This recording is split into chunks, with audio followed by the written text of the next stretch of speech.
Hallelujah, praise the lord. దేవుడికి మహిమ కలుగునుగాక. ఈ బల్ల ఆరాధనలో, ఉదయకాల బల్ల ఆరాధనలో చేరి వచ్చిన మీ అందరికీ, లైవ్ చూస్తున్న ప్రతి ఒక్కరికి నా హృదయపూర్వక వందనాలు. లేట్ చేయకుండా దేవుడి వాక్యంలోకి వెళ్దాం. దేవుడి వాక్యం ఎలా వినాలి? వినుట వల్ల మనకేం కలుగుతుంది? ఏ మాటలు వినాలి? దేవుని మాటలు బలమైన మాటలు, బలిష్టమైన మాటలు కాబట్టి ఆ మాటలు మనం వినుట వల్ల మనకు విశ్వాసం కలిగిద్ది. ఆ మాటలు మన శ్రద్ధగా ఆలకించిన యెడల మన కుటుంబంలో, మన జీవితంలో మన అందరం కూడా సంతోషంతో, ఆనందంతో గడుపుతామని నమ్మిన ప్రతి ఒక్కరు గట్టిగా సపడలు దేవుణ్ణి మహిమపరుదాం. రైట్, అందరూ అలుపుకుండా దేవుడి వాక్యం వినటానికి. దేవుడి కృపలో మనం దేవుడి మందిరంలో ఎదుగుతున్నప్పుడు మన విశ్వాసం డెవలప్ అవ్వాలి, కానీ డ్యామేజ్ అవ్వకూడదు. అర్థమైందని చెప్పింది. విశ్వాసం ఎలా ఉండాలి? ఇప్పటికప్పుడు డెవలప్ అవ్వాలి, అంటే వృద్ధిపరచాలి, కానీ మధ్యలో డ్యామేజ్ అవ్వకూడదు. అంటే విశ్వాసం అనేది తగ్గిపోకూడదు, విశ్వాసం అనేది కరిగిపోకూడదు. విశ్వాసం రోజు రోజుకి దేవుడి మీద ఎలా ఉండాలంట? ఇంకా వృద్ధిపరచాలి, ఇంకా ముందుకు వెళ్ళాలి, కానీ ఎవడ పడితే ఆడు చెప్పిన మాటలు విని దేవుడి మీద విశ్వాసం కోల్పోవద్దు, డ్యామేజ్ చేసుకోవద్దు. దేవుడి మీద విశ్వాసం ఎప్పటికప్పుడు మనం ఏం చేయాలి? డెవలప్మెంట్ అవ్వాలి, అంటే వృద్ధిపరచబడాలి.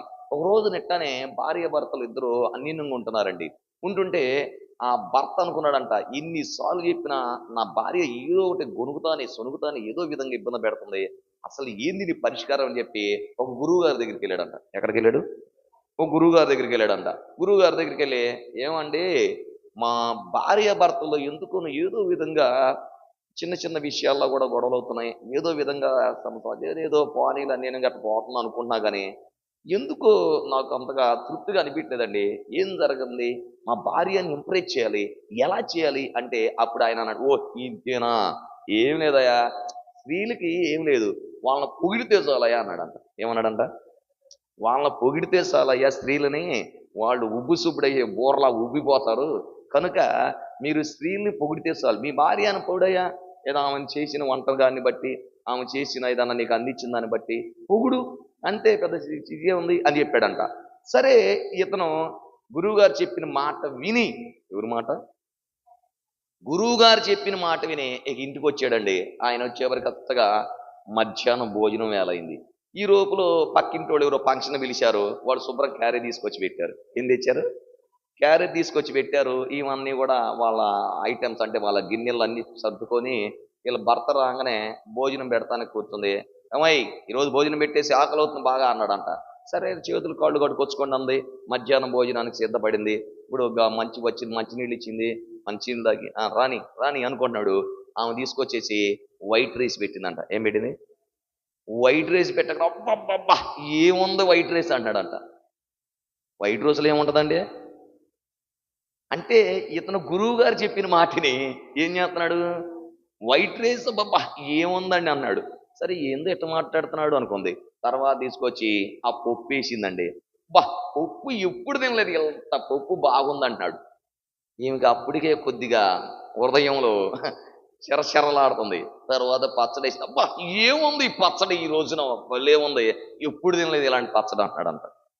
ఈ లోపల అన్నీ వడ్డిస్తూ ఉంది. పెరుగేసిందంట, పెరుగు కూడా పొగుడుతున్నాడు. తర్వాత సాల్ట్ ఇంకనే, సాల్ట్ కూడా ఎంత బాగుంది అంటాడంట. ఈమెకి అర్థమైపోయింది. అర్థమైపోయి లోనకెళ్ళి అప్పడాల కర్ర తీసుకొచ్చిందంట. ఏం కర్ర చెప్పండి? అప్పడాల కర్ర తీసుకొచ్చి ఒక్కడ వీగిందంట. వీగిన, నేను పొగుడుతున్నాను కంటే ఇవన్నీ కూడా పక్కింటి వాళ్ళయ్య అందంట. ఎవడో గురువు గారు చెప్పినట్టుగా ఈయన పొగిడాడు, ఏమైపోయింది? డ్యామేజ్ అయిపోయింది.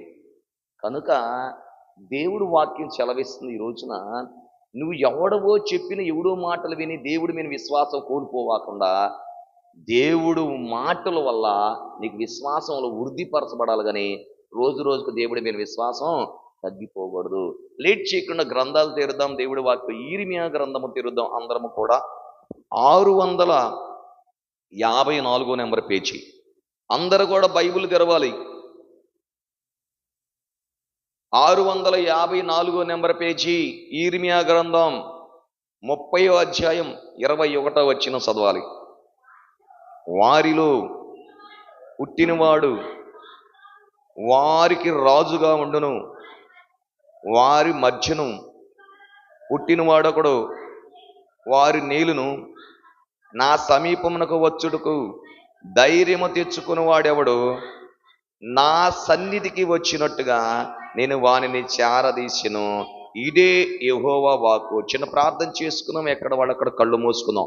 మహాపరిశుద్ధి గల ప్రేమ గల తండ్రి, ఈ వాక్య భాగంలో కూడి వచ్చిన బిడ్డలతో నిలబడినంతో మైక్ శబ్దన వింటున్న ప్రతి ఒక్కరితో, లైవ్ చూస్తున్న ప్రతి ఒక్కరితో కూడా మీడే మాట్లాడి బలపరచమని వేడుకొనిస్తున్నామయ్యా. యేసయ్య పరిశుద్ధ నామమున ప్రార్థించి అడిగి వేడుకొనిస్తున్నాము మా పరమ తండ్రి, ఆమేన్. నా ప్రియ బిడ్డలారా, జ్ఞాపకం చేసుకుంటే యిర్మీయా గ్రంథంలో ఎన్ని అధ్యాయాలు ఉన్నాయి చెప్పట్లా? ఎన్ని ఉన్నాయమ్మా? 52 అధ్యాయాలు ఉన్నాయి. సంవత్సరానికి ఎన్ని వారాలు? 52 వారాలు. అంటే వారానికి ఒక్క అధ్యాయం చదివినా ఆల్రెడీ సంవత్సరంలో యిర్మీయా గ్రంథం పూర్తి చేయవచ్చు. అంటే నీకు ఎగ్జాంపుల్ చెబుతున్నా, ప్రతిరోజు మన బైబిల్ చదవాలి. ఈ బైబిల్ చదివేటప్పుడు బైబిల్ ఎలా ధ్యానించాలని ఒక ఐడియా వస్తే వారానికి ఒక్కసారైనా సరే యిర్మీయా గ్రంథం చదివితే సంవత్సరానికి యిర్మీయా గ్రంథం పూర్తి చేయగలుగుతారు. యిర్మీయా గ్రంథంలో యిర్మీయా గారు మరి బబులోను సామ్రాజ్యకి వెళ్ళినప్పుడు మరి ఏదో ప్రజలందరినీ కూడా ఎంత ఇబ్బందికరంగా పరిస్థితులు వచ్చినాయో అవన్నీ విషయాలు కూడా ఆయన చాలా, అందుకని ఆయన విలాప ప్రవక్త అన్నాడు. విలాప వాక్యం రాసింది ఎవరు? యిర్మీయా గారే. చాలా విలాపిస్తూ బాధపడుతూ రాశాడండి. ఎందుకంటే ఆనాడు ఈ అబద్ధ ప్రవక్తలకి యెహోవా ప్రవక్తలకి మరి చాలా వ్యత్యాసం ఉంది కాబట్టి ఆ ఎన్ని విషయాలు ఎదిరించి మాట్లాడిన ఒక్క దైవజనుడు యిర్మీయా ప్రవక్త. ఈడకొచ్చే వరకు ప్రవక్త ఒక మాట అంటున్నాడు. ఏమంటున్నాడంటే చూడండి, నేను చదివిన భాగంలో ఒక మాట తీసుకుంటా, అందరు నాతో పలకండి. నా సన్నిధికి వచ్చినట్లుగా నేను వానిని చేరదీసేదను. అంటే ఇప్పుడు సన్నిధి ఏందంట? సన్నిధి అంటే ఏంటో తెలుసుకోవాలి. దేవుడు అంటున్నాడు, నా సన్నిధికి వచ్చినట్లుగా నేను మిమ్మల్ని చేరదీస్తానన్నాడు. అంటే మనల్ని ఎవడన్నా చేరదీశాడా? అందుకనే దావీదు అంటున్నాడు, నా తల్లిదండ్రులు నన్ను విడిచిపెట్టినా నా దేవుడు నన్ను చేరదీసిన అని రాయబడింది.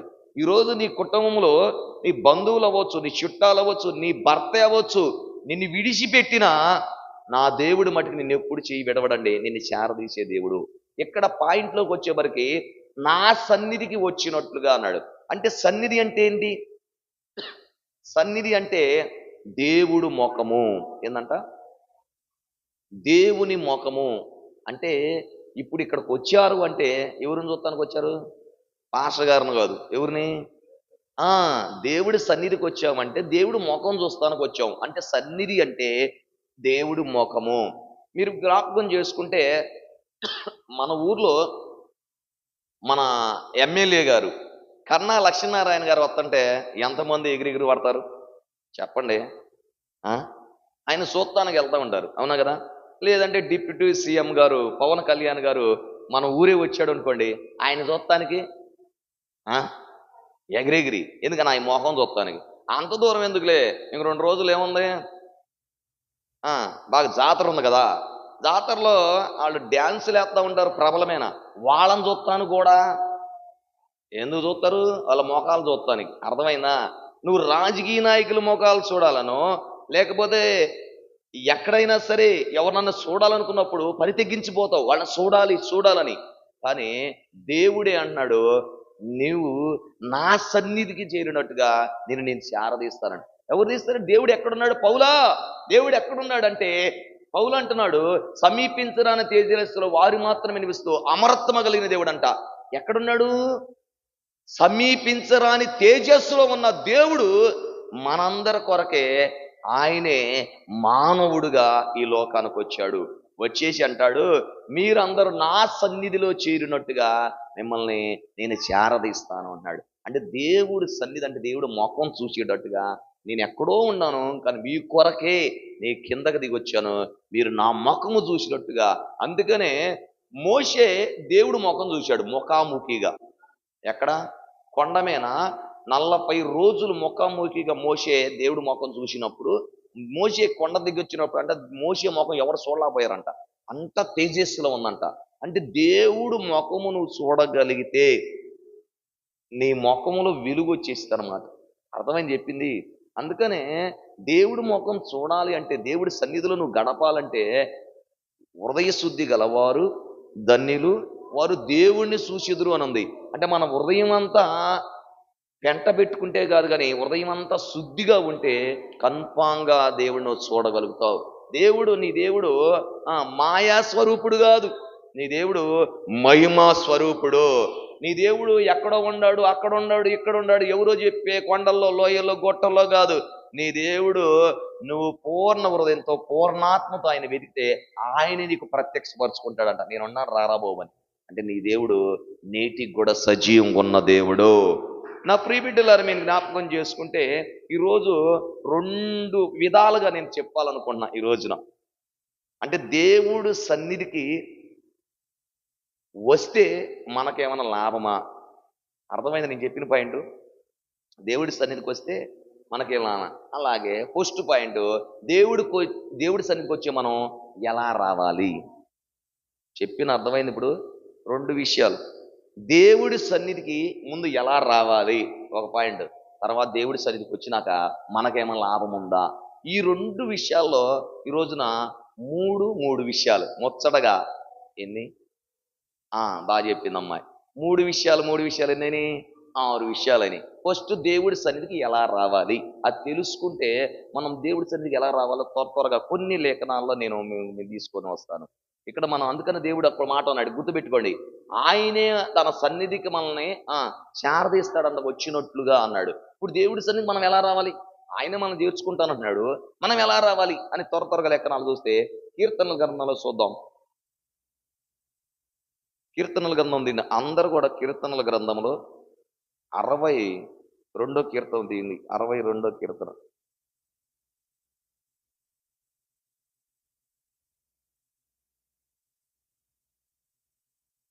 కీర్తనల గ్రంథము 62 483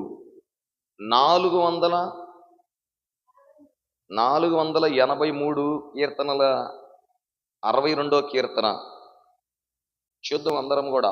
8వ వచనం చదవాలి. జనులారా ఎల్లప్పుడూ ఆయన యందు నమ్మికుంచుడి, ఆయన అండర్లైన్ చేసుకో, ఆయన సన్నిధిని మీ హృదయములను కుమ్మరించడి, దేవుడికి మనకు ఆశ్రయం అన్నాడు. దేవుడు మనకు ఎలా ఉన్నాడు? మనకు ఆశ్రయ దుర్గమై ఉన్నాడు దేవుడు. ఆయన సన్నిధికి ఎలా రావాలంటే హృదయాన్ని కుమ్మరించుకొని రావాలి. కుమ్మరించంటే ఈ మధ్య వర్షం పడింది, మనకు పడలేదు కానీ గుంటూరు, పేరేసిలా, దోకిపర్తి అటంతా కూడా వర్షం మంచిగానే గట్టి జల్లు పడింది అన్నాడు. అంటే మా నాన్నగారు ఫోన్ చేసి వర్షం పడింది అన్నాడు. వర్షం ఆడబడింది, 4 తుప్పర్లు పడింది అన్న. అబ్బో 7 గట్టిగా పడింది రోజు అన్నాడు. అంటే గాలి వానతో కొట్టింది, ఎండాకాలం కదా కొడతానే ఉంటది. అంటే ఒక్కొక్కసారి వర్షం కుమ్మరించింది అన్నాడు, ఒక్కోసారి ఏదో తుప్పర్లుగా పడతా ఉంటది, ఒక్కోసారి కుమ్మరించిందయ్యా. మొన్న హైదరాబాద్లో ఏం చేసిందంట? కుమ్మరించింది వర్షం. అంటే దేవుడు సన్నిధిలో నీ హృదయాన్ని కుమ్మరించాలి. ఏం చేయాలంట? అన్న దేవుడి సన్నిధికి వచ్చిందండి. ఎందుకు వచ్చింది? తనకున్న బాధను బట్టి, వేదనను బట్టి, తనకున్న నిట్టూర్పును బట్టి, తనకున్న దుఃఖమును బట్టి దేవుడి సన్నిధికి వచ్చింది. దేవుడి సన్నిధికి వచ్చిన అన్న మౌనంగా కూర్చోలేదండి. ఏం చేసింది? తన హృదయాన్ని కుమ్మరించింది. దేవుడితో ముఖాముఖిగా చెప్తుంది, ప్రభువా నాకున్న సమస్య ఇదయ్యా, ఒక్క మగబిడ్డని అంటుంది. ఎంతమందిని? 10 మందిని అడగల. పిల్లలు లేరు కదా, ఏమంటుంది? అసలు ఎంత పర్టిక్యులర్గా అడిగింది, ఒక్క మగబిడ్డని, ఆ బిడ్డను కూడా నీ సన్నిధిలో నేను ఇచ్చేస్తానని హృదయాన్ని కుమ్మరించిందంట. అంటే తన హృదయంలో ఉన్నంత బాధని తన భర్త వచ్చి అంటాడు, ఎలకానా 10 మంది కుమారుల కంటే నీకు విశేషమైన వాడిని కాదంట. అంటే 10 మంది పిల్లల కంటే నేను ఎక్కువ కాదంటే నువ్వు నాకు ఎక్కువ కాదరు నాయన, నా బాధ నాది. అర్థమైంది? నా బాధ నాది. కనుక తన హృదయంలో బాధ ఉంది. నాకు పిల్లలు ఉండారు, తన భర్త ఇంకొక ఆమెను చేసుకుంటే ఆమె పిల్లలు పుట్టారు. ఆ పిల్లలు లేననే కారణం చేత, హేతువు చేత ఈమెని ప్రాణం విసిగిచ్చేసిందంట. ఏం చేసిందంట? కొంతమంది విసిగిస్తూ ఉంటారు, ప్రాణం విసిగిచ్చేవాళ్ళు లేరా? భర్తని ప్రాణం విసిగిచ్చేవాళ్ళు ఉంటారు. నేను బయట ఉంటే సరదాగా ఉందని కానీ సెంటర్లోకి వెళ్తే ఇంటికి వచ్చిన కానీ ఇదేంద్ర బాబు అని చెప్పి బాధపడే భర్తలు ఉండారు. అలాగే బాధపడే భార్యలు కూడా ఉండారండి. భర్త ప్రాణం విసిగిస్తూ ఉంటాడు ఒక్కొక్కప్పుడు. పిల్లలు కూడా ఏం చేస్తారు? మనల్ని ఇసికిస్తూ ఉంటారు ఒక్కొక్కళ్ళు. తల్లిదండ్రులు పిల్లలను కూడా ఇసుకిచ్చే వాళ్ళు ఉంటారు. కనుక ఇక్కడ ప్రాణం పోయి అంతా ఇసుకిచ్చేస్తే ఆమె ఏ మాత్రం ఒకళ్ళ మీద కూడా కోప్పడలేదంట.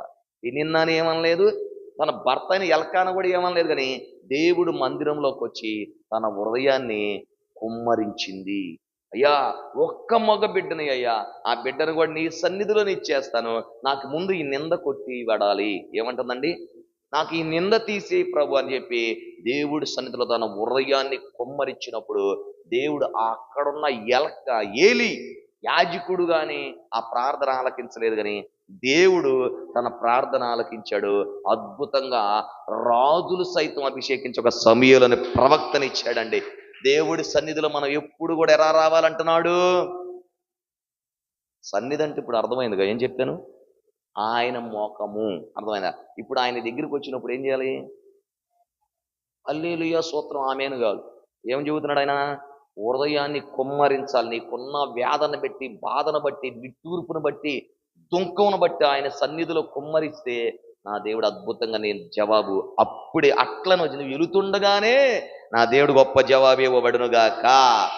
ఫస్ట్ మాట ఏం చెప్పాను? దేవుడి సన్నిధిలోకి ఎలా రావాలి మనం? చెప్పండి.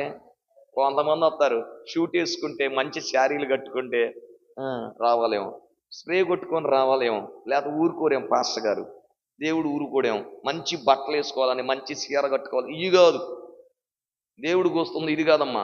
ఏం చూస్తున్నాడు? హృదయాన్ని చూస్తున్నాడు దేవుడు. దేవుడి సన్నిధిలో మంచి వస్త్రాలు వేసుకోవాలని కాదు, కానీ మంచి షూటు బూట్ వేసుకోవాలని కాదు, కానీ మంచి స్ప్రే కొట్టుకోవాలని కాదు, కానీ దేవుడి సన్నిధిలోకి వచ్చేటప్పుడు నువ్వు నీ హృదయాన్ని కుమ్మరించాలి. ఎలా రావాలి? దేవుడి సన్నిధిలో నీ హృదయాన్ని కుమ్మరించాలి. అది మొట్టమొదటి మాట. రెండో మాటలోకి వెళ్దాం లేట్ చేయకుండా. రెండో విషయంలో దేవుడి సన్నిధిలో ఎలా రావాలని మనం ప్రశ్నించుకుంటే ప్రసంగి గ్రంథం తీయండి. ఈసారి ప్రసంగిలో 5వ అధ్యాయం 2వ వచనంలో ఒక మాట చూశాను.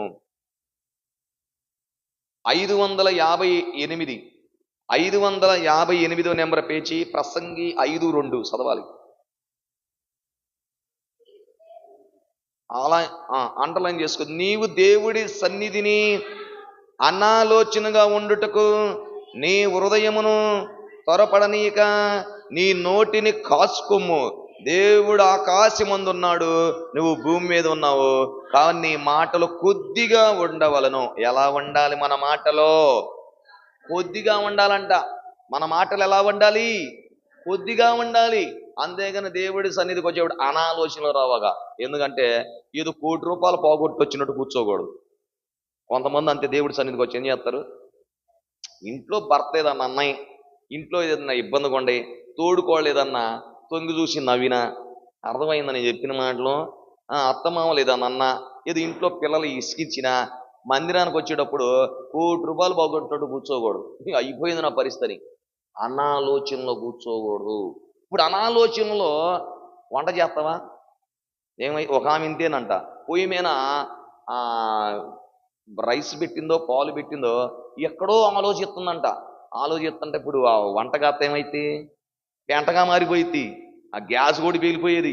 ఏందమ్మా ఏడాలోచిస్తున్నావమ్మా అన్నాడంట కొడుకొచ్చి. అనాలోచనలో వంట చేయకూడదు. ఇప్పుడు అనాలోచనలో కారు తోలేవనుకో, బైక్ తోలేవనుకో, ఎక్కడికి వెళ్తా? మళ్ళీ తిరిగి వస్తావు, హాస్పిటల్కి వెళ్తావు, మరి అక్కడ పడిపోతావు. అనాలోచనలో బండి తోలినా, కారు తోలినా, వంట చేసిన ఇబ్బందే. దేవుడి సన్నిధిలో నువ్వు అనాలోచనలో కూడా రాకూడదు. దేవుడు నీతో మాట్లాడతాడని ఆయన ముఖాముఖి ఆయన సన్నిధిలో నువ్వు ఆయన చూస్తుంటే ఆయన నీ వైపు చూస్తున్నాడని నువ్వు అనాలోచనలో కూర్చోకూడదు. ఎక్కడో ఇంటికాడ త్వరగా మోగితే పనికి వెళ్ళలేమో, ఒక 500 వస్తాయేమో, త్వరగా మోగితే ఇంటికాడ పిల్లలు రెడీ చేసుకోలేము, త్వరగా దేవుడి సన్నిధిలో ఎక్కడో ఆలోచన పెట్టి కూర్చోకూడదు. దేవుడు నీతో ఏం మాట్లాడుతున్నాడో ముఖాముఖికి నువ్వు మాట్లాడే విధంగా ఆయనతో నువ్వు సంభోషిస్తున్నప్పుడు నువ్వు వినేటట్టుగా నువ్వు ఉండగలగాలి. అందుకనే నీ మాటలు కొద్దిగా ఉండాలి. ఆయన ఎక్కడ ఉన్నాడో? ఆకాశం మీద ఉన్నాడు, నువ్వు భూమి మీద ఉండవు. నీ మాటలు కొద్దిగా ఉండాలి. అందుకనే నీ మాటలు జాగ్రత్తగా మాట్లాడాలి. కొంతమంది అవిశ్వాసంతో మాట్లాడేవాళ్ళు ఉన్నారు దేవుడి సన్నిధిలో కూడా. ఒక ఆమె ఎట్టానంట, ఉపవాస ప్రార్థనకు వచ్చిందంట. వచ్చేసేసి దేవుడి సన్నిధిలో ప్రార్థన అన్నీ ఇన్ని ఇంటికాడికి వెళ్ళి ప్రార్థన చెప్తూ మొదలు పెట్టిందంట. ఏముందంటే వాళ్ళ ఇంటి ఎదురు కొండ ఉందంట. ఏముంది? కొండ ఉందంట. ఈ ప్రార్థన చేసి శుభ్రంగా తలార స్నానం చేసి మోకాళ్ళు వేసి ప్రార్థన చేసి బయటికి వెళ్ళి చూసిందంట. కొండాపు కొండాపు అంటే ఈ కొండ అనుకుందంట. కొండ ఏమోలా పోలా. మళ్ళీ ప్రార్థన చేసి మళ్ళీ వెళ్ళి చూస్తుందంట, ఆ కొండ పోలా. ఇట్లా సాయంత్రంలాగా చేసిందంట. చేసి ఆ కొండ పోలేదు అంటుందంట. ఈ పాస్టర్లు అట్లేం చెప్తాడు కానీ ఆ కొండ పోలా, నాకు ఎప్పుడో తెలుసు అంటుందంట. నువ్వు మాట్లాడే మాట కూడా విశ్వాసంతో పలకాలి. నీ దేవుడు ఎక్కడున్నాడు? ఆకాశం ఉన్నాడు, నువ్వు భూమి మీద. నీ మాటలు కూడా కొద్దిగా ఉండాలి, విశ్వాసంతో పలకాలి నీ మాట. దేవుడి సన్నిధిలోకి వచ్చినప్పుడు అయ్యా నేను అనుకుంటాను ఇది ఏం జరగదులే అనవాక. నువ్వు ప్రార్థన చేసినప్పుడు పొందుకున్నావని, అడిగినవన్నీ పొందుకున్నావు నేను నమ్మితే దేవుడు మహిమ చూస్తావు నా ప్రియబిడ్డ. అందుకనే జక్రయ్య ఎలిజబెత్కి పిల్లలు లేరండి. ఎవరికి? జక్రయ్య ఎలిజబెత్ పిల్లలు లేరు. పిల్లలు లేనని చెప్పి వాళ్ళు మందిరంలో ధూపం వేయటం మానుకోలా. కొంతమంది అంతే, వీళ్ళకి అనుకున్నది జరగలేదనుకో మందిరాన్ని కూడా రారు. వస్తారా? రారు. ప్రార్థన కూడా చేయరు కొంతమంది. పిల్లలు లేకపోయినా సరే వాళ్ళు ప్రార్థన మటుకు మానుకోలేదండి. జక్రయ్య ఆ తరగతుల వంతు ప్రకారం వచ్చి మందిరంలో ధూపం వేస్తా ఉన్నాడండి. ఎప్పుడు ప్రార్థన చేస్తా ఉన్నాడంట. ఎవరు? జక్రయ్య చేస్తా ఉంటే ఒక రోజు దేవుడి దూత వచ్చి, జక్రయ్య నీ ప్రార్థన వినపడింది అందంట. ఏమందంట? నీ ప్రార్థన వినపడింది, నీకు అద్భుతంగా నీ భార్య అయిన ఎలిజబెత్కి అద్భుతంగా ఒక బిడ్డనిస్తున్నాడు. ఆ బిడ్డ పేరు యవహాను అని పేరు పెట్టమని చెబితే, ఇప్పుడు ప్రార్థన చేసి ధూపం వేస్తున్న జక్రయ్య అంటున్నాడంట, మా భార్య నేను వృద్ధాప్యంలోకి వచ్చాము, బాగా ముసలితనంలో ఉన్నాము, మా పిల్లలు ఎక్కడ పుడతారే అన్నాడు. అంటే అవిశ్వాసంతో పలికాడు. ఎంత ప్రార్థన చేస్తున్నా నీవు అవిశ్వాసంతో దేవుడు నీకు ఈ కార్యం చేస్తాడు అన్నప్పుడు నువ్వు అవిశ్వాసంతో ఎప్పుడు మాట్లాడకూడదు, విశ్వాసంతో చూడాలి. దేవుడు నీకు మాట ఇచ్చాడు, కనుపాగది నెరవేరుస్తాడు అన్నప్పుడు ఇది ఎప్పుడు నెరవేర్తలే అనేది నీ మనసులో కూడా రాకూడదు. నీ మనసులో కూడా ఇది నెరవేరుతా అని. నా దేవుడు కాదు అనున్నది కూడా అవునని చేసాడు. దేవుడికి సమస్తము సాధ్యమే. అది కాదు అనుకున్నది అవును అని చేసే దేవుడు అండి నీ దేవుడు. కనుక నువ్వు అవిశ్వాసంతో ఆ మాటలు పలకూడదు. దేవుడి సన్నిధిలో విశ్వాసంతో అందుకనే జక్రయ్య నేను చెప్పిన మాట నువ్వు నమ్మలేదు కాబట్టి ఇది ఈ దర్శనము తగిన సమయంలో నెరవేర్తు కాబట్టి అప్పుడులాగా నీ నోరు మూసి అన్నాడు. నోరు తెరిచాడా? నోరు తెరవలా. అంటే ఏమైంది? అవిశ్వాసంతో పలికాడు బట్టి నోరు మోగబోయింది. ఇక మామ ఇక రాట్లా.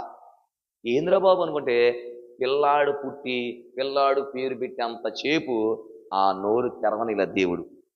అర్థమైందా? ఈరోజు నీ జీవితంలో ఏదన్నా దేవుడు వాగ్దానం ఇచ్చింది జరిగితే నీ పట్ల అంటే ఇదేం జరిగిట్లే అందరు ఇంతే చెబుతారు ఎప్పుడు అనుకోకూడదు. ఆయన చెప్పాడంటే ఎవరైనా, ఆయన ఎక్కడున్నాడు? ఆకాశం ముందుండాడు, నువ్వు భూమి మీద ఉండవు. ఆయన నీ పట్ల ఒక మాట చెప్పాడు అంటే అది నిజంగానే జరిగితేనే నువ్వు నమ్మాలి విశ్వాసంతో. అప్పుడు నమ్మితేనే దేవుడు మహిమ చూస్తావు. కనుక మన అందరము కూడా ఎలా ఉండాలి? సన్నిధిలో అనాలోచనలో కూర్చోకూడదు. అర్థమైందా? దేవుడు ఏం మాట్లాడుతున్నాడు వినాలి. మన మాటలు కూడా విశ్వాసంతో పలకాలి. మూడవ మాట చెప్తా లేట్ చేయకుండా. కీర్తనల గ్రంథం మరొక్కసారి చూద్దాం. 140వ కీర్తన చూడండి. 140వ కీర్తన 13వ వచనం. 526 526 526 140 కీర్తన 13 వచనం. నిశ్చయముగా నీతిమంతులు నీ నామమునకు కృతజ్ఞతాస్తుతులు చెల్లించెదరు. అండర్లైన్ చేసుకో. యథార్థవంతులు నీ సన్నిధిని నివసించెదరు. ఏం చెప్పాడండి? చెప్పాలి. యథార్థవంతులే దేవుడి సన్నిధి. అంటే దేవుడి సన్నిధిలో యథార్థంగా రావాలి. ఎలా రావాలి? చెప్పాలి. యథార్థంగా దేవుడి సన్నిధిలో రావాలి. అంతేగాని వాళ్ళు ఏదో అనుకుంటారు, మనుషులు ఏదో పెట్టుకొని పాస్టర్ గారు అనుకుంటే కాదు. దేవుడి సన్నిధిలో వచ్చేటప్పుడు నువ్వు యథార్థంగా ఉండాలి. ఎలా ఉండాలంట? నీ ప్రార్థన కూడా ఎలా ఉండాలి? చెప్పాలి. ఒక రోజంట ఒక సేవకుడు, ఒక పాస్టర్ గారు కొత్తగా నూతనంగా వచ్చాడంట. అంటే ఆ సంఘంలో సేవకుల్ని వాళ్ళు సంస్థల తరపున వాళ్ళు సేవకుడు మారుస్తూ ఉంటారు. ఓ 2 సంవత్సరాలకు, 5 సంవత్సరాలకు, సంవత్సరానికి సేవకుడు మారుస్తూ ఉంటారు. అంటే సంస్థ తరపున. ఇలాగే ఆ నూతనంగా సేవకుడు వచ్చాడండి. సేవకుడు రాగానే ఇప్పుడు సేవకుడు ప్రార్థన చేయడానికి, వాక్యం చేయడానికి బలిపీఠం మీదకి ఎక్కినప్పుడు వీళ్ళందరూ అంటున్నారంట ఒకే మాటతో, సంఘం చచ్చిపోయింది అంటున్నారంట. ఏం చచ్చిపోయిందంట? సంఘం చచ్చిపోయిందండి. సంఘం చచ్చిపోయింది అంటున్నారంట. ఇప్పుడు ఈ పాస్టర్ గారు అన్నాడంట, నిజంగానే సంఘం చచ్చిపోయిందా అన్నాడంట. నిజంగానే సంఘం చచ్చిపోయింది అన్నాడు. అట్టయితే రేపు వారం అందరు రండి, మీ బంధువులు చుట్టాలు అందరిని తీసుకురండి, ఎందుకంటే సంఘం చచ్చిపోయింది కదా. సంఘానికి ఏం చేద్దాం? సమాధి కార్యక్రమం చేద్దాం అన్నాడంట. ఏం చేస్తాడంట? సమాధి కార్యక్రమం చేస్తామేంది? సంఘం చచ్చిపోయిందంటేనే ఇప్పుడు పిల్లలు, పెద్దలు, చిన్నలు, వృద్ధులు, యవనస్తులు, చుట్టాలు, బంధువులు అసలు ఏం చేస్తాడు సమాధి కార్యక్రమం పాస్టర్ గారు? సంఘం చచ్చిపోయిందని చెప్తే ఇప్పుడు సంఘానికి సమాధి కార్యక్రమం చేస్తానంటున్నాడు. చచ్చిపోయిన వాళ్ళకి సమాధి కార్యక్రమం చేయాలి కదా, చేద్దాం రేపు వారం అందరు రండి అన్నాడంట. సరే అందరూ ఫుల్లుగా అయిపోయేదంట, మందిరం పట్టలేనంత. ఏం చేస్తాడని పాస్టర్ గారు సమాధి పెట్టి తెప్పించాడంట. ఏం తెచ్చాడు? మరి సంఘాన్ని సమాధి చేయాలి కదా, అందుకని సమాధి పెట్టి తీసుకొచ్చి ఆడ పెట్టి కూర్చున్నాడు బలిపీఠం మీద. ఇప్పుడు అన్నాడంట, పురుషులు మీరందరూ కూడా సంఘం చచ్చిపోయింది అన్నారు. అవును చచ్చిపోయిందని అందరు చేతులు ఎత్తారంట. సరే ఒక్కొక్కళ్ళు వచ్చి ఈ సమాధి పెట్టిలో చూడండి, సంఘముని నేను సమాధి పెట్టిలో పెట్టాను రండి అన్నాడంట. ఇప్పుడు ఒక్కొక్కళ్ళు వస్తున్నారు, వచ్చి ఆ సమాధి పెట్టిలో తొంగి చూసేసి ఇక మౌనంగా వెళ్ళి కూర్చుంటున్నారంట. ఇలా ఆవిడ అనుకుంటుందంటే మా ఆయన గయ్యలేసేవాడు అక్కడికి వెళ్ళి చూడంగానే ఇచ్చి మౌనంగా కూర్చున్నాడింది అని చెప్పి పురుషులందరూ వచ్చారు. పురుషులందరూ తొంగి చూస్తున్నారు సమాధి పట్టులో, ఒక్కొక్కళ్ళు వచ్చి మౌనంగా కూర్చున్నారు. ఇప్పుడు స్త్రీలు మీరు కూడా సంఘం చచ్చిపోయిందంటే సంఘం చచ్చిపోయింది అన్నారంట. సరే ఒక్కొక్కళ్ళు రండి, సమాధి కార్యక్రమం చేస్తున్నాగా, మీరు కూడా సమాధిలో చివరిగా చూసుకోండి, మన సమాధి కార్యక్రమం చేద్దాం అన్నాడు. ఇప్పుడు ఒక్కొక్కళ్ళు వస్తున్నారు, ఆ సమాధిలో తొంగి చూస్తున్నారు, వాళ్ళు వచ్చి మౌనంగా వెళ్ళిపోయి కూర్చున్నారు. అక్కడి నుంచి కేకలేసుకుంటూ వస్తున్నారు, ఈడ చూడంగానే మౌనంగా వెళ్ళి కూర్చున్నారు. అందరూ మౌనంగా కూర్చున్నారంట. ఇప్పుడు ఆ సమాధి పెట్లు ఏం పెట్టాడు పాస్టర్ గారు అంటే అద్దం పెట్టాడు. ఏం పెట్టాడు? అద్దంలో ఎవరు చూస్తే ఎవరు కనపడతారు? ఎవరు చచ్చిపోయారు? ఇప్పుడు ఎవరు చూస్తే వాళ్ళే చచ్చిపోయారు. శైలం కూర్చున్నారంట. ఇప్పుడు సంఘం అంటే దేవుడు స్వరక్తం ఇచ్చిన సంఘము. ఈ సంఘము చచ్చిపోయిందంటే మీరే చచ్చిపోయినట్టు. మీరు చచ్చిపోవాలా, మీకు జీవము లేదు. అందుకనే యథార్థంగా ఉండాలి. దేవుడు మందిరంలోకి వచ్చినప్పుడు, సన్నిధిలోకి వచ్చినప్పుడు నువ్వు యథార్థంగా ఉండాలి. కానీ వాళ్ళు అట్టున్నారు, వీళ్ళు ఇట్టున్నారు, మేము లేదండి. ముందు నీ హృదయంలో యథార్థత ఉండాలి. ఏముండాలి? బైబిల్ గ్రంథంలో ఒక ఆయన అన్నాడు. ఎవరు ఆయన? యోబు. ఊజు దేశమునందును యోబు అని ఒక మనుషుడును, అతడు యథార్థవంతుడు. ఎలాంటి వాడంట? ఎవరు రాశారు ఈ యోబు గ్రంథము? యోబు గ్రంథం ఎవరు రాశారు? మోషే గారు రచించారు. గుర్తుపెట్టుకోండి, ఇది కూడా మోషే గారు యోబు గ్రంథం. మోషేకి తెలిసింది పరిశుద్ధాత్మ ప్రేరేపణతో యోబు యథార్థవంతుడు అని. అర్థమైందా? ఎవరంట? యథార్థవంతుడు. తల్లిగారు యోబు ఎలా తెలిసిందంట? యథార్థవంతుడు అని తెలిసిందంట. నా ప్రియబిడ్డ, దేవుడు కూడా చెబుతున్నాడు. ఏమని? అపవాది చెబుతున్నాడు, ఇదిగో అపవాది నా సేవకుడైన యోబు యథార్థవంతుడు అన్నాడు. అంటే దేవుడు కూడా సాక్షి చెబుతున్నాడు. ఎవరి గురించి? యోబు గురించి. తర్వాత తన శిష్యులు చెప్పారు ఏమని? నీ యథార్థత నీకు యథార్థత నువ్వు ధైర్యం పుట్టించుదా అని చెప్పారు. అంటే స్నేహితులు కూడా చెబుతున్నారు ఏమని? యోబు యథార్థంగా ఉండాడని. చివరకు ఒక ఆమె చెప్పింది. ఎవరేమో తన భార్య కూడా చెప్పింది. ఏం చెప్పింది? ఇంకా నువ్వు నీ యథార్థత విడిచిపెట్టి దేవుణ్ణి వీసించి మరణం కాబోనంది. మూర్ఖరాల్లాగా మాట్లాడవాక అని చెప్పి గట్టిగా మాట్లాడాడు. అంటే దేవుడు చెబుతున్నాడు, స్నేహితులు చెప్పారు, తన భార్య కూడా చెబుతుంది. ఏమని? ఏమని చెప్పాలి? యథార్థవంతుడు అని. ఈ రోజున నువ్వు దేవుడి సన్నిధిలో ఎలా ఉండాలి చెప్పాలి? యథార్థంగా ఉండాలి. యథార్థవంతులు ప్రార్థన ఆయనకి ఆనందకరము. యథార్థంగా ప్రార్థన చేస్తే ఆయన ఆనందపడతాడు. అంతేగాని అయ్యా పక్కింటోళ్ళు మిరగాయలు అమ్ముకొని డబ్బులు వచ్చిన మెల్లో గొలుసులు వేసుకొని తిరుగుతున్నారా అని చూడలేకపోతారు. రావాలి దేవుడి సన్నిధిలోకి. 3 విషయాలు గుర్తుపెట్టుకోండి. అర్థమైందా? దేవుడి సన్నిధిలోకి మనం ఎలా రావాలి అంటే హృదయాన్ని కుమ్మరించాలి. రెండోది అనాలోచనగా రాకూడదు. మూడోది యథార్థంగా రావాలి. ఇప్పుడు దేవుడి సన్నిధికి వచ్చావు, వచ్చినాక నీకేమైనా లాభమా? 3 విషయాలు ఏందంట? నీకేమైనా లాభమా? దేవుడి సన్నిధికి వచ్చిన నీకు ఏమైనా లాభమా? లాభం లేకపోతే ఎవడని చేస్తున్నాడా? నిజం చెప్పాలి. లాభం లేకపోతే ఎవరైనా చేస్తున్నారండి? ఎవరు చేయరు. లాభం ఉంటేనే చేస్తున్నారు. లాభం లేకపోతే ఎవడో కూడా. ఇప్పుడు మా పిల్లలు ఉంటారు, చిన్ను ఉండదు, ఎరా కొట్టుకాడు బాగుంటే ఏమంటది? అంటే పిల్లలు కూడా కుట్టికాడికి వెళ్ళాలన్నా కూడా అదే. అంటే లాభము లేని దేవుడు చేయట్లేదు. ఇప్పుడు దేవుడి సన్నిధికి వచ్చిన నీకేమి లాభమో 3 విషయాలు త్వరగా లేట్ చేయకుండా. కీర్తనల గ్రంథం 88వ కీర్తన. కీర్తనల గ్రంథం 88వ కీర్తన 498. 498వ నెంబర్ పేజీ. 88వ కీర్తన 1, 2 వచనాలు చదువుకుందాం.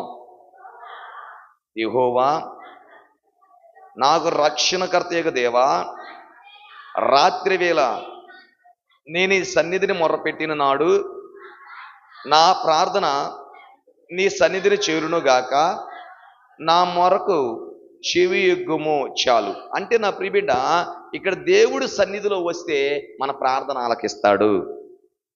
ఏం చేస్తాడు? ఆయనకి ఏం లాభం అంటే దేవుడి సన్నిధిలో చేసిన ప్రార్థన ఆయన ఆలకిస్తాడు.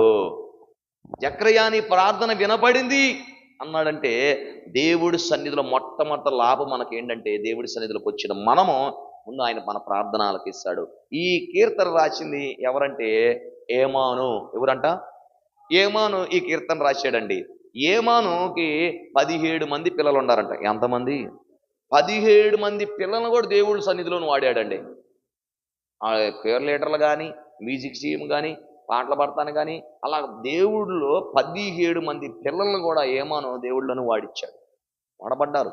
కనుక ఇక్కడికి వచ్చే వరకు అన్నాడు, ఇక్కడ రాత్రి వేళ నేను నీకు మొర్ర పెట్టినప్పుడు.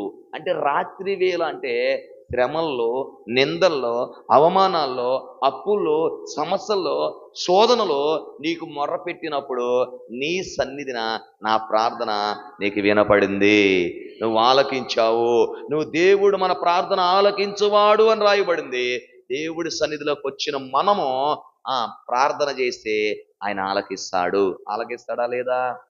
నా ప్రియబిడ్డ, మీరు జ్ఞాపకం చేసుకుంటే హిజ్కియా సవాల్ ఇసిరారంట. సన్హెరీబు, రబ్షాకే అనేక మాటలతో, ఇదిగో మేము ఎంతమందిని జయించామో తెలుసా, ఈ రోజున నువ్వు పెద్ద లెక్కేం కాదు మాకు, నీ దేవుడు నిన్ను కాపాడుతున్నాడు అనుకున్నావేమో, నిన్ను కూడా నేల కరిపిస్తాం, మట్టి కరిపిస్తామని సవాల్ ఇచ్చిన అనేక మాటలతో ఇబ్బందులు పెట్టారండి. ఇబ్బందులు పెట్టి వాళ్ళు ఒక కాగితం రాశారంట, ఒక లెటర్ రాశారంట. ఏం రాశారంట? ఒక లెటర్ రాశారంట. రాసి ఆ ఉత్తరం పంపించారంట హిజ్కియాకి. ఇప్పుడు హిజ్కియా ఆ ఉత్తరం తీసుకొని భయపడి పారిపోయాడా? పారిపోలా. ఏం చేశాడు? ఆ ఉత్తరం తీసుకొచ్చి దేవుడి సన్నిధిలో బలిపీఠం మీద పెట్టి విప్పి పరిచి చేయబెట్టి ప్రార్థన చేశాడంట. చదువుదాం అన్నమాట. ఏషియా గ్రంథం 37వ అధ్యాయం.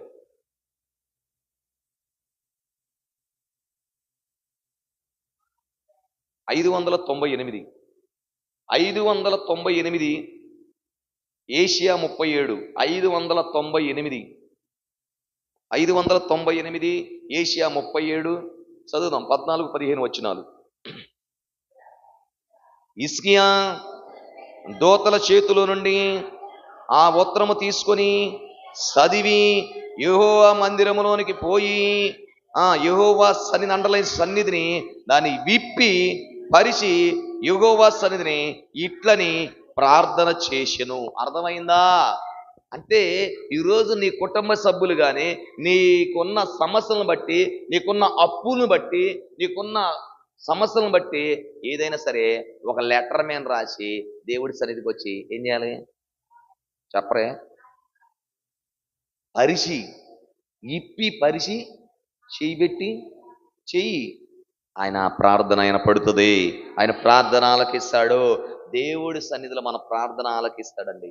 అంటే నీకున్న సమస్య ఒకటి ఉంది, నీకు అప్పులుండి ఎంతమందికి ఇవ్వాలి, అయ్యా పలానా వాళ్ళకి ఇంత అప్పు ఇవ్వాలి, లేదా నీకు రావాలా డబ్బులు, అయ్యా పలానా ఒకరు రావాలా, ఒక పేపర్ మీద రాసుకొని ఆ పేపర్ తీసుకొచ్చి ఎక్కడ దేవుడి సన్నిధిలో బలిపీఠ మీద పెట్టి దాన్ని ఇప్పి పరిచి చీబెట్టి ప్రార్థన చేస్తే నా దేవుడు ఆ ప్రార్థన ఆలకిస్తాడు.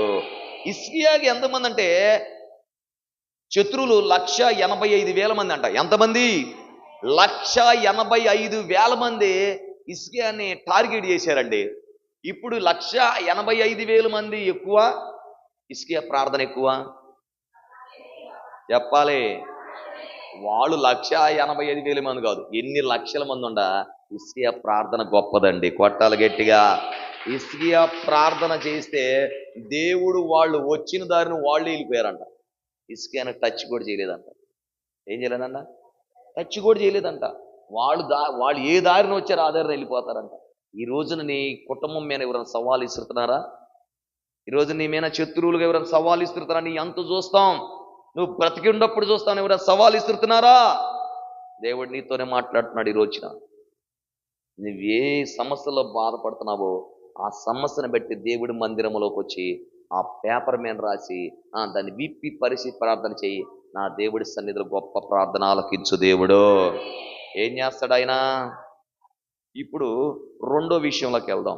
దేవుడి సన్నిధిలోకి వస్తే ఏమైనా లాభమా అంటే లాభం లేదు, మనం ఏం చేయం కదా. అందరూ తెలిసిన వాక్య భాగమే కీర్తనల గ్రంథం 16వ కీర్తన 11వ వచనం. ఆయన సన్నిధిలో సంపూర్ణ సంతోషం కలదనే మాట. 458 కీర్తనలు 16వ కీర్తన 11వ వచనం. 458 16వ కీర్తన 11వ వచనం. జీవ మార్గమును నీవు నాకు తెలియజేసేదవు, నీ సన్నిధిని సంపూర్ణ సంతోషము కలదు, నీ కుడి చేతులు నిత్యము సుఖములు కలవు. అంటే దేవుడి సన్నిధిలో మనకేం లాభం అంటే సంపూర్ణ సంతోషం ఉంది. ఈ సంతోషం ఇంటికి అడుగుతున్న జబర్దస్తు చూస్తే ఆ సంతోషం నిలబడితా, రేవు పార్టీలు పెట్టుకుంటే సంతోషం నిలబడితా, ఈ మధ్య పొలాల్లో సెల్ లైట్లు వేసుకొని కూర్చొని తాగుతున్నారు, అక్కడ సంతోషం నిలబడదు. ఈ సంతోషం ఇంటికి రాగానే అయిపోయింది, ఆ మందు దిగంగానే అయిపోయింది. కానీ దేవుడి సన్నిధిలోకి వచ్చిన నీవు సంపూర్ణ సంతోషం పొందుకుంటావు. కొంతమంది పైకి దుంకపడతా ఉంటారంట, లోపల ఏమంటది చెప్పాలి. దేవుడి మందిరంలోకి వచ్చినప్పుడు పైకైనా అక్కాయి బాగుండాలంటే లోన దుంక ఉంది. పైకి మడి సంతోషపడతా ఉంటారు, కానీ లోపల దుంకం ఉంది. ఈ దుంకము కాస్త నాట్యంగా మార్చేది దేవుడి సన్నిధిలోనే. నీ సన్నిధానములో సంపూర్ణ సంతోషం, నిన్నారాధించుకునే విలువైన అవకాశం కోల్పోయినవన్నీ. ఏం కోల్పోయా? ఆస్తులు కోల్పోయావా? అంతస్తులు కోల్పోయావా? ఏం కోల్పోయావు? నీ బంధువులను కోల్పోయావా? ఎవరినో కోల్పోయావు. ఈ రోజున మళ్ళీ తిరిగి కోల్పోయినవన్నీ తిరిగి మళ్ళీ ఇచ్చేది ఏంటంటే ముందు నీ సంతోషం కోల్పోయావు. అందుకనే కీర్తనాకారుడు అన్నాడు ఏంటంటే, ధాన్య ద్రాక్షారసాలు విస్తరించిన దానికంటే నీవు నా హృదయములో కలిగించిన సంతోషం గొప్పది అన్నాడు. కొంతమంది పొలం పండితి, అర్థమైందా? ధాన్య ద్రాక్షారసాలు ఇప్పుడు మిరగాయలు బాగా పండినాయి, పత్తి వస్తుంది, అలాగే పొగాకు వచ్చింది. ఇప్పుడు నా పొలం బాగా పండిందని సంతోషిస్తావు, ఆ పక్కనోడు ఇంకా అంతకంటే ఎక్కువ పండించాడు అనుకో, ఏమైపోతుంది సంతోషం? చెప్పండి. ఇప్పుడు నీకే బాగా పండినాయి అనుకుంటున్నావు, ఇప్పుడు నీకంటే పక్కనోడు ఇంకా ఎక్కువ పండించాడు అనుకో, ఏమైపోయి సంతోషం ఉంటుందా? ఉండదు. అందుకని కీర్తనకారుడు అంటాడు, నువ్వు ధాన్య ద్రాక్షారసాల కన్నా అంటే ఎక్కువ పండిన దానికన్నా నీవు నా హృదయములో కలిగించే సంతోషము అధికమైనది, అది గొప్పది అంటాడు. ఈరోజు మనకు ఎన్ని ఆస్తులుండా, ఎన్ని ఇల్లున్నా, బంగారం ఉండా, పొలాలుండా, జాబ్ ఉండా, అది సంతోషం ఇవ్వదండి. సంతోషం ఇవ్వదు. ఎందుకంటే మనకు ఒక రోజున ఆ సంతోషం ఎప్పుడు వరకు కోల్పోలే. అంటే లోకానుసారం సంతోషం మనకు నిలబడదు, కానీ దేవుడి సన్నిధిలో వచ్చిన మనము అది సంపూర్ణ సంతోషం. అది ఎవడు తీసేయలేడండి.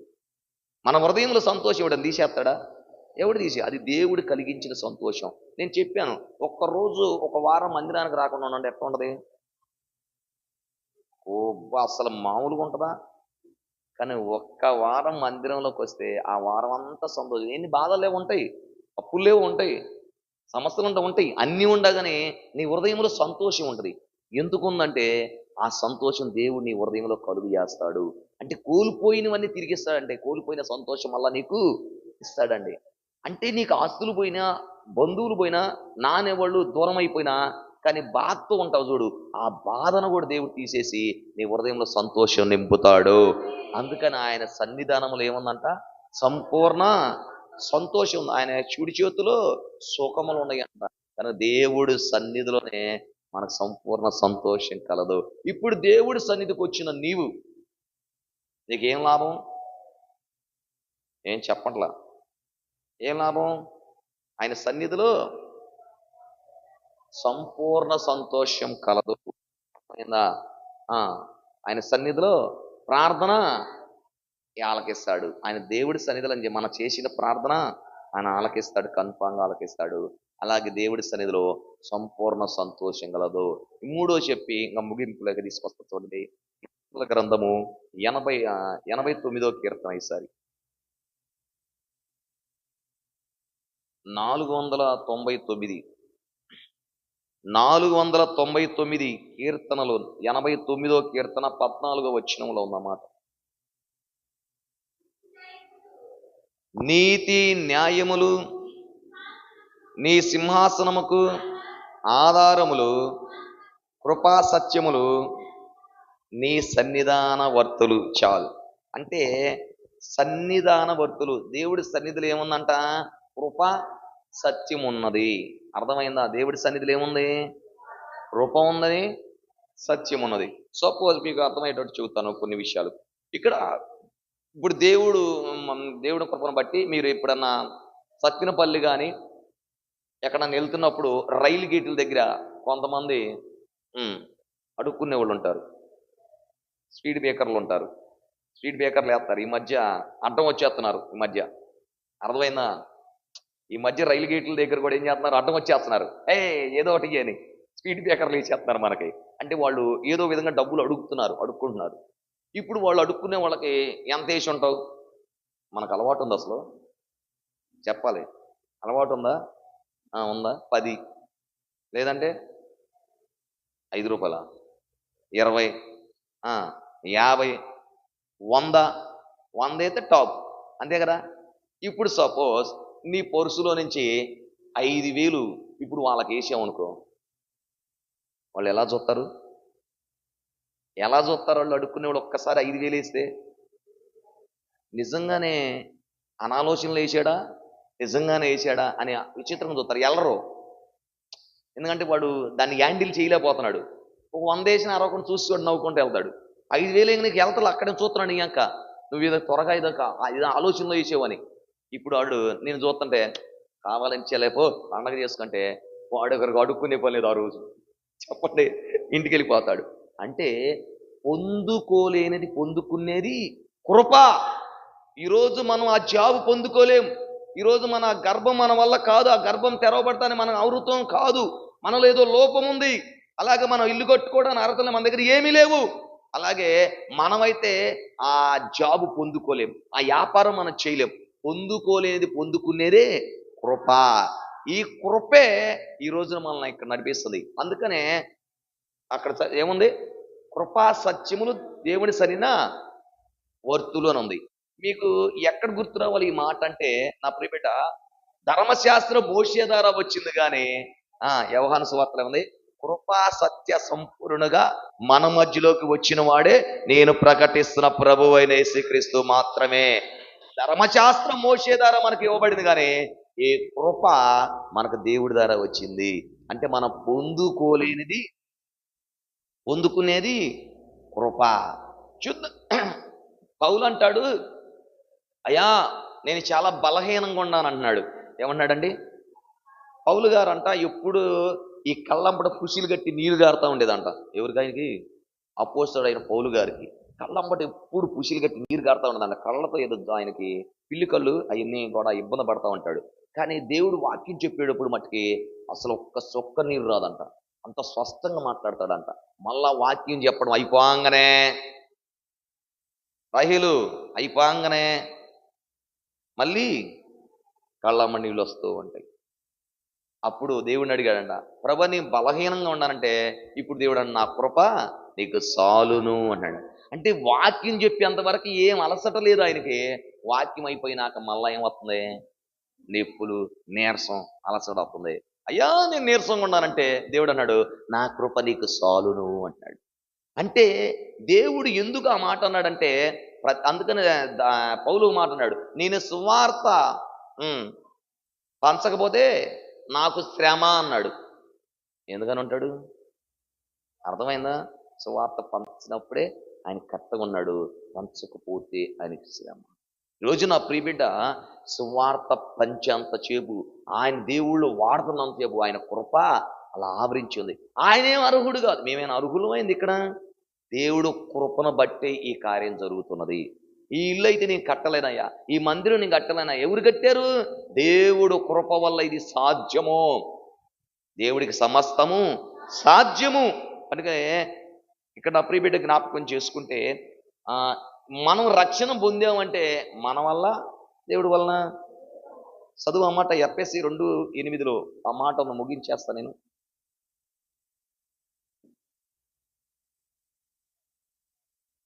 నూతన నిబంధన 174, నూతన నిబంధన 174, ఎఫ్ఎస్సి 2:8. మీరు విశ్వాసం ద్వారా అండర్లైన్ చేసుకో, కృపచేతనే రక్షింపబడి ఉన్నారు, ఇది మీ వలన కలిగింది కాదు కానీ దేవుడు వరమే.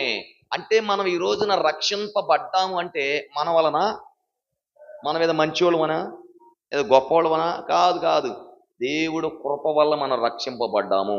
ఎందుకంటే మనం దేనికి అర్హులం కాదండి. ఆయన సన్నిధిలో నిలబడే అర్హత కూడా లేదు. కానీ తన కృప ద్వారానే మనం రక్షించుకున్నాడు. రక్షించిన పొందిన మనం అందరం కూడా దేవుని కృప ద్వారా మనం రక్షింపబడ్డాము. అర్థమైందా? కనుక నా ప్రియబిడ్డ, ఒక రోజున ఒక తల్లి, తండ్రి, ఒక కుమారుడు ఉండారండి. ఈ తల్లిదండ్రులకి ఒకే కుమారుడు కదా, గారాభం పెంచారు. ఒక కుమారుడిని ఎట్ట పెంచుతారు చెప్పాలి. అబ్బు మామూలు గారాభం పెంచరు కదా. ఆ ఒక్క కుమారుడు గారాభం పెంచిన యుక్త వయసులోకి వచ్చాడు, యవన వయసులోకి వచ్చాక ఆ కుమారుడు ఏదో తప్పు చేస్తుంటే తల్లిదండ్రులు తిట్టారంట. మా పొరుగు తీస్తున్నావురా, నువ్వు ఇలా చేస్తున్నావు అని చెప్పి తిట్టగానే ఇప్పుడు తల్లిదండ్రులకి నేను ఎట్టన్నా బతుకుతానని చెప్పి తల్లిదండ్రుల మీదనే వద్దని చెప్పి వెళ్ళిపోయాడండి. ఇంట్లో నుంచి వెళ్ళిపోయాడు, నీకు రాను అని చెప్పి వెళ్ళిపోయాడు. తల్లిదండ్రుల్ని ఎడమరిచేసి వెళ్ళిపోయిన ఆ కుమారుడు ఒక రోజు అయింది, 2 రోజులైంది, వారం అయింది, నెల అయింది. ఇక తల్లి మంచాన పడింది. ఏమైంది? మళ్ళీ లేకలాగా పుట్టాడు, గారాభం ఉన్నాడు కదా. వాడు వెళ్ళేటప్పుడు కొద్దిగా బాధపడలాగన్నా గట్టిగా అరిచింది. కానీ ఇప్పుడు వాడు రాకపోయేపరికి బాధేసి ఆ తల్లి కన్న పేగు కదండి, తల్లి మంచాన పడిపోయింది. మంచానపై తండ్రిని అడుగుతుంది, అయ్యా వాడిని ఒక్కసారి చూసి చచ్చిపోతానయ్యా, బకసికిపోయి ఉండాను, తింటలేదు, ఏం పోవటలేదు, దిగిలేసుకున్నాను, చచ్చిపోతానయ్యా, వాడిని ఒక్కసారి చూస్తానయ్యా అని చెప్పి ఏం బాధపడుతుంటే ఆ భర్త అంటే ఆ పిల్లాడి తండ్రి ఒక పాంప్లెట్ లాగా తయారు చేసేసి కరపత్రంలాగా, ఒరే కుమారుడా, హృదయపూర్వకంగా మనస్ఫూర్తిగా నీ తల్లి తండ్రిని మేమిద్దరం కూడా కోరుకున్నాం, తిరిగి రారా అని చెప్పి ఈ పేపర్ ఎప్పుడందినా సరే రారా అని చెప్పి వాళ్ళు ఆ పేపర్లో వేసారండి. వీడు ఎక్కడ దొరుకుతున్నాడంటే మరి బయటికి వెళ్ళినోడు దానికి కావాలి కదా, చిత్తు కాగితాలు ఏరుకుంటున్నాడు అంట. ఏమి ఏరుకున్నాడు? చిత్తు కాగితాలు ఏరుకోడంటే ఇప్పుడు ఆ చిత్తు కాగితంలో ఆ కాగితం దొరికిందంట. చదవంగానే ఈడే తల్లిదండ్రులు, అరే ఎక్కడ ఉండవు ఆయన, తిరిగి రారా అని చెప్పి ఆ కాగితం మీద రాయబడిందండి.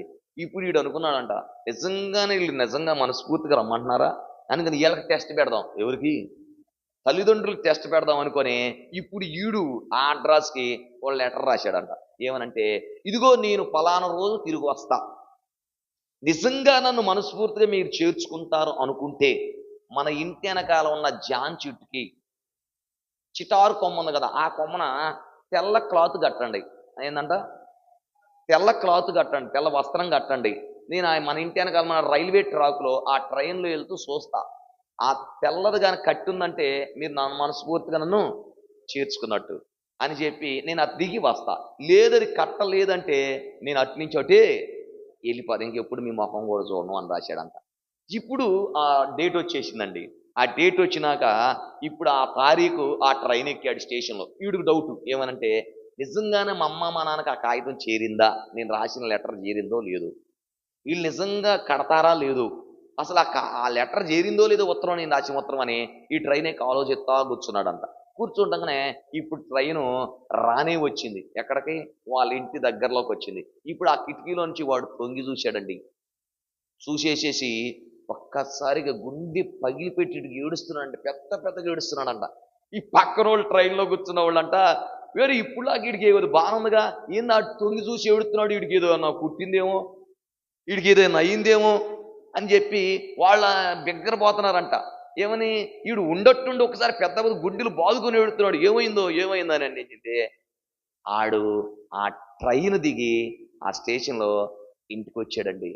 ఏం జరిగిందంటే, ఆ చెట్టుకి వాళ్ళ కుమారుడు ఒక వేసాడు కదా, చిటారు కొమ్మ నుండి ఒక తెల్ల వస్త్రం కట్టమంటే తన చెట్టే కనపడకుండా మొత్తం తెల్ల వస్త్రాలు కట్టేశారండి తల్లిదండ్రులు. అలా తండ్రి పంచులన్నీ గిచ్చించి కట్టాడు. ఆ తెల్ల చీరలో వాళ్ళ అమ్మకిందేమో మొత్తం చెట్టే కనపడకుండా కట్టేశారండి.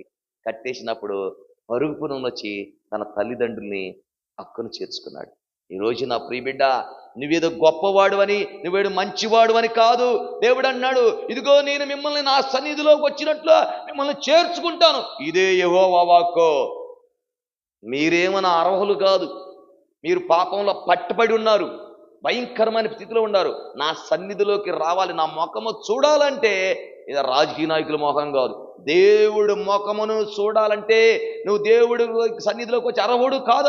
ఆయన సమీపించరాని తేజస్సులో నివసించు అమరత్వము కలిగిన దేవుడు చెబుతున్నాడు ఈ రోజున, నేనే మిమ్మల్ని అందరూ నా సన్నిధిలోకి వచ్చినట్టుగా నేను చేర్చుకున్నాను.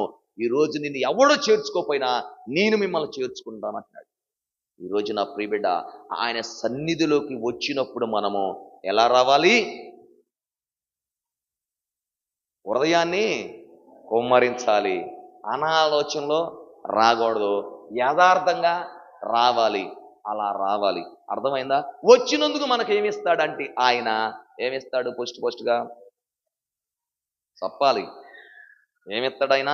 దేవుడు మందిరంలోకి వచ్చినప్పుడు సంపూర్ణ సంతోషం ఇస్తాడు, మన ప్రార్థన ఆలకిస్తాడు. తర్వాత ఏం చేస్తాడు? చివరగా చెప్పాలి, కృప సత్యములు మనకిస్తాడు. అందుకనే కృపాశయములు మన వెంటే వస్తాయి. ఆ కృప మనం పొందుకోలేనిది కూడా పొందుకున్నట్టుగా అర్హత మనకి ఇస్తాము. అంటే నువ్వు ఇక్కడికి వస్తే, నువ్వు నిజంగా ఆ జాబ్ అయితే నేను అర్హుడిని కాదంటే, నువ్వు ఇక్కడికి వచ్చినప్పుడు ఆ జాబు నీకు ఇస్తాడు.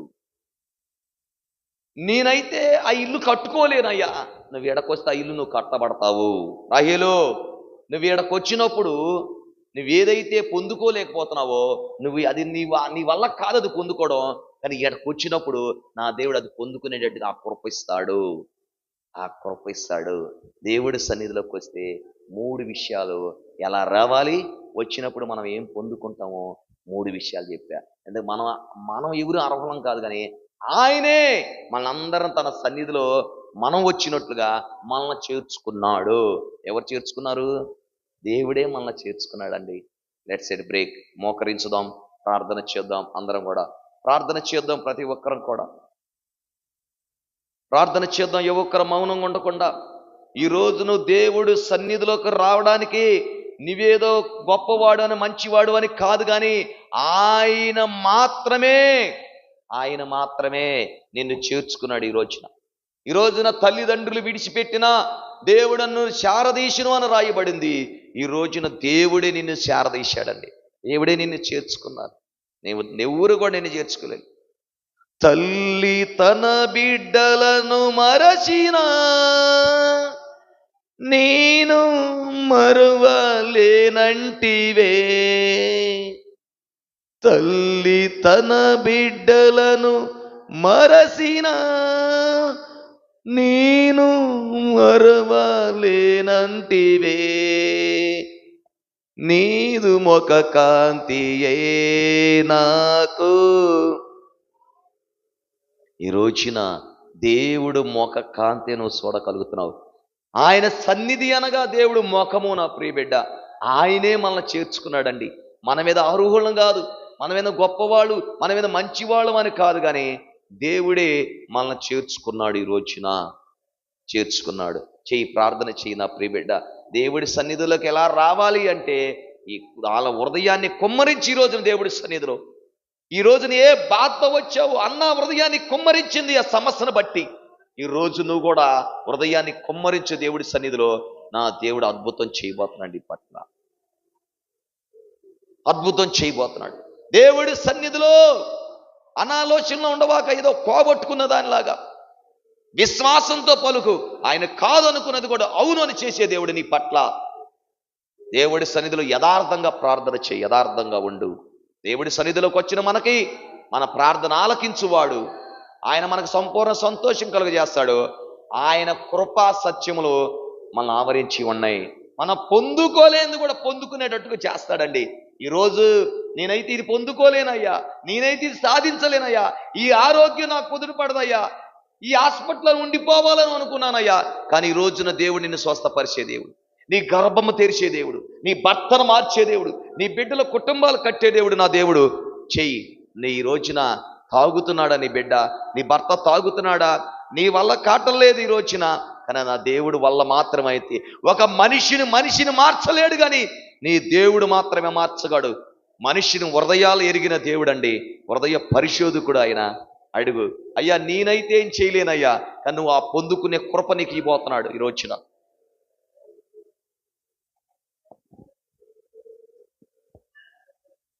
మహాపరిశుద్ధుడు గల ప్రేమ గల తండ్రి, ఇటు వాక్యం ద్వారా సూటిగా స్పష్టంగా తేటగా ఈరోజు మాతో మాట్లాడేవయ్యా. నీ సన్నిధిలోకి వచ్చినట్టు మమ్మల్ని మీరు చేర్చుకుంటారు, ఇదే యెహోవా వాక్ అన్నావు. నీ సన్నిధిలోకి ఎలా రావాలంటే నాయన, నీ సన్నిధిలోకి వచ్చినప్పుడు హృదయాన్ని కుమ్మరించాలని, నీ సన్నిధిలో అనాలోచనలో రాకూడదని, విశ్వాసంతో మాట్లాడాలని, నీ సన్నిధిలో యథార్థంగా ఉండాలని